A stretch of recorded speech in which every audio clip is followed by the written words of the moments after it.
Fiħdan Transport Malta għaddejja investigazzjoni dwar il-mod li bih inxtraw 10 karozzi hekk kif jidher li hemm konflitt ta' interess fil-mod ta' kif il-kap eżekuttiv Stanley Portelli iġġudika it-tender. U hawnhekk iktar u iktar wieħed jitħasseb. Kif l-awtorità waslet għal konklużjoni li qed tagħti li jissiju li Stanley Portelli din il-fakultà li jpoġġi fil-ġemp totalment jinjora kważi jiddetta it-tender min joħodha. U iktar meta Trasport Malta taqqa taħt il-Ministeru tal-Onorevoli Ostingat, jiġifieri hawnhekk qegħdin ngħidu li għandha l-awtorità l-approvazzjoni anke tal-Ministeru.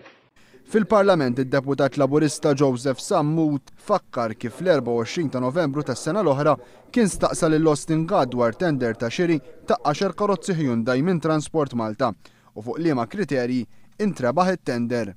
F'risposta li Ostingat kien qal biss li din id-domanda għandha ssir lill-Ministru ikkonċernat.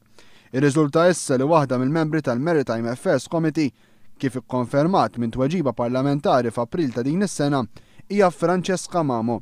Joseph Sammut qal li jirriżulta wkoll li Mamo hija Managing Director tal-kumpanija Meridian Enterprises li timporta l-karozzi Hyundai. Nitlob, Mr. Speaker, illi jissew u l-ġustizzja jittieħdu dawk il-passi li għandhom u jsiru dawk l-inkjesti u dawk l-investigazzjoni għandhom isirhom biex dan il-każ il-verità titla' u tiġi skoperta minn kulħadd.